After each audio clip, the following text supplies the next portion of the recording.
పరిస్థితి ఏంది రాష్ట్రంలో? మా ప్రశాంత్ అన్న ఉన్నారు ఇక్కడ. అన్నకు రైతులు ఫోన్ చేస్తున్నారు, నిన్న మేము అడుంటే లక్ష్మీ పంప్ హౌస్ ఆన్ చేయండి, మాకు నీళ్ళకి ఇబ్బంది అవుతుంది అని ఇలా బాల్కొండ కాన్స్టిట్యున్సీ రైతులు అడుగుతూ ఉన్నారు. ఎస్ఆర్ఎస్పిలో 17-18 టీఎంసీల నీళ్లు లేవు. ఇప్పుడు అదేవిధంగా మన ఫ్లడ్ ఫ్లో కెనాల్ దాంట్లో చుక్క నీళ్లు లేవు. ఇలా ఎస్ఆర్ఎస్పి ఆయకట్టు దాదాపు మనకు 14 లక్షల ఎకరాలు ఫ్లడ్ ఫ్లోలో నింపితే ఈ లక్ష్మీ కెనాలు ఇవన్నీ కలిపితే అదో 1-2 లక్షల ఎకరాలు తీసుకోవచ్చు. అదేవిధంగా మిడ్మానేర్ కింద దాని ఆయకట్టు ఉంది, అదో 1,00,000 ఎకరాలు మన మిడ్మానేర్ కింద రెడీగా ఉంది, అది తీసుకునేటువంటి అవకాశం ఉంది. కాళేశ్వరం ఓన్ ఆయకట్టు ఉంది, ఓ 2 లక్షల ఎకరాల దాకా రెడీగా, అది తీసుకునేటువంటి అవకాశం ఉంది. అసలు ఇవన్నీ అవకాశాలు అంటే ఒక జిల్లా 2 జిల్లాలు కాదు. ఇలా మీరు మోటార్లు ఆన్ చేస్తే 15 జిల్లాలకు మేలు జరుగుతుంది. ఇలా ఉత్తమ్ కుమార్ రెడ్డి నియోజకవర్గం కోదాడ దాకా కూడా ఎస్ఆర్ఎస్పి స్టేజ్ 2 నీళ్లు తీసుకుపోవచ్చు. మొదటి పంటకు సూర్యాపేట, తుంగతుర్తి, కోదాడలో కూడా నీళ్ళు ఇచ్చే అవకాశం ఉంది. ఉమ్మడి వరంగల్ జిల్లాకు నీళ్ళు ఇచ్చే అవకాశం ఉంది. ఉమ్మడి కరీంనగర్, ఉమ్మడి నిజామాబాద్, ఉమ్మడి మెదక్ జిల్లాకు నీళ్ళు ఇచ్చే అవకాశం ఉంది. 14-15 జిల్లాలకు నీళ్ళు ఇచ్చే అవకాశం ఉంది. 20-25 లక్షల ఎకరాలకు నీళ్ళు ఇచ్చే అవకాశం ఉంది. ఇంత స్పష్టమైన అవకాశం ఉంటే ఎందుకు నిర్లక్ష్యం చేస్తున్నారో ఒక్కసారి మీరు ఆలోచించాల్సినటువంటి అవసరం ఉంది. ఏంది? Is it not criminal negligence? ఎంత అన్యాయం ఎందుకు చేస్తున్నారు మీరు? ఇలా ఎస్ఆర్ఎస్పి కింద రైతులు నాట్లేయాలన్నా వద్దా అర్థమైతలేదు. ఇలా కాళేశ్వరం కింద రైతులు, నా నియోజకవర్గం సిద్దిపేట ఉంది, 1,00,000 ఎకరాలు బారుతుంది, నాట్లు నార్మల్ పొయ్యాలన్నా వద్దా నాకు ఫోన్ చేస్తున్నారు రైతులు, రోజు అడుగుతూ ఉన్నారు నన్ను. ఇట్లా ఎన్నో జిల్లాలు, అటు యాదాద్రి భువనగిరి జిల్లా కావచ్చు, ఇటు మెదక్ జిల్లా కావచ్చు, ఇటు సిద్దిపేట జిల్లా కావచ్చు, మహబూబాద్ కావచ్చు, సూర్యాపేట కావచ్చు, భువనగిరి జిల్లా కావచ్చు, నిజామాబాద్ జిల్లా కావచ్చు, నిర్మల్ జిల్లా కావచ్చు, ఉమ్మడి కరీంనగర్ జిల్లా కావచ్చు. ఎందుకు ఇన్ని జిల్లాలకు అన్యాయం చేస్తారు? కట్నీల్లోలే పెట్టిన పొయ్యోలే కాళేశ్వరం తయారున్నది. మేడిగడ్డతో సంబంధం లేకుండా మోటార్లు ఆన్ చేసి రోజుకు 2 టీఎంసీల నీళ్లు తీసుకునే అవకాశం స్పష్టంగా ఉండంగా కూడా ఎందుకు మోటార్లు ఆన్ చేయడం లేదు? దయచేసి ఆలోచన చేయాలని చెప్పి మేము ప్రభుత్వాన్ని కోరుతా ఉన్నాం. ఇవాళ మాదొకటే డిమాండ్, సూటిగా ప్రభుత్వాన్ని అడుగుతా ఉన్నాం.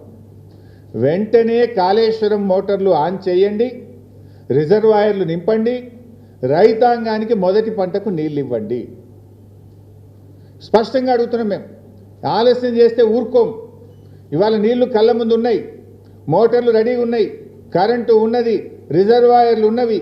తక్షణమే మోటార్లు ఆన్ చేయండి, రైతాంగానికి నీళ్ళు ఇవ్వండి. లేదంటే మాత్రం స్వయంగా కేసీఆర్ గారి నాయకత్వంలో లక్షలాది మంది రైతులందరం కలిసి కన్నేపల్లికి కదులుతాం, మోటార్లు ఆన్ చేస్తామని చెప్పి ప్రభుత్వాన్ని హెచ్చరిస్తా ఉన్నాం. మేం మాత్రం చూస్తూ ఊరుకోం. రైతులకు నష్టం జరిగితే బీఆర్ఎస్ పార్టీ ఊరుకోదు. మేము వదిలిపెట్టాం ఈ ప్రభుత్వాన్ని. ప్రజాశక్తిలో ఉన్న బలమేందో చూపిస్తాం. మొత్తం 20 జిల్లాల రైతాంగం లక్షలాదిగా కదులుతాం, మోటార్లు ఆన్ చేసి రైతాంగానికి నీళ్ళు ఇచ్చి చూపిస్తాం. బిడ్డ అవకాశం మరి మీరు ఇస్తారా, మరి ప్రజలతో మమ్మల్ని కదలమంటారా, మీరే తేల్చుకోవాల్సిన అవసరం ఉంది. ఇది అన్యాయం. ఇది ఇలా లక్షల ఎకరాల్లో రైతులు మొలకెత్తిన విత్తనాలు ఎండిపోతూ ఉన్నాయి, నారుమల్లు ముదిరిపోతూ ఉన్నాయి, రైతులు ఆందోళనలో ఉన్నారు. కానీ మీరు మాత్రం నిమ్మకు నీరెత్తినట్లుగా ప్రవర్తిస్తూ ఉన్నారు. ఈరోజు ఇంకోటి, కాళేశ్వరం అంటే 100 భాగాలు, 100 భాగాల్లో మేడిగడ్డ ఒక భాగం.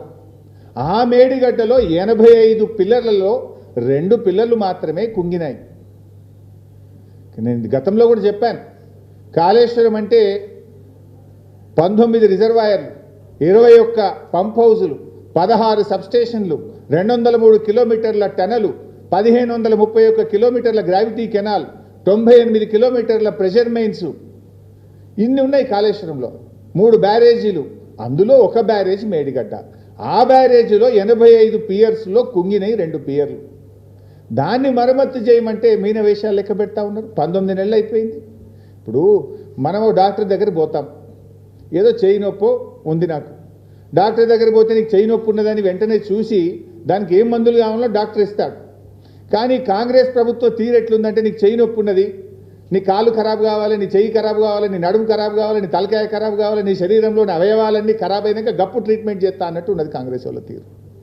కుంగినే 2 పిల్లర్లు మొత్తం కొట్టకపోతే బాగుండు, అన్నీ ఖరాబ్ అయితే బాగుండు, మొత్తం పోయినాక రిపేర్ చేస్తామన్నట్టుగా ఇవాళ కాంగ్రెస్ ప్రభుత్వ తీరు ఉన్నది. అందువల్ల మేము ప్రభుత్వాన్ని కోరేది ఒక్కటే, మేడిగడ్డకు ఒకవైపు రిపేర్లు చేపట్టండి, మరొక వైపు మేడిగడ్డతో సంబంధం లేకుండా ఉన్న అవకాశాన్ని సద్వినియోగం చేసుకొని కన్నెపల్లి ద్వారా నీళ్లు ఎత్తిపోసి రాష్ట్ర రైతుల ప్రయోజనాలు కాపాడండి.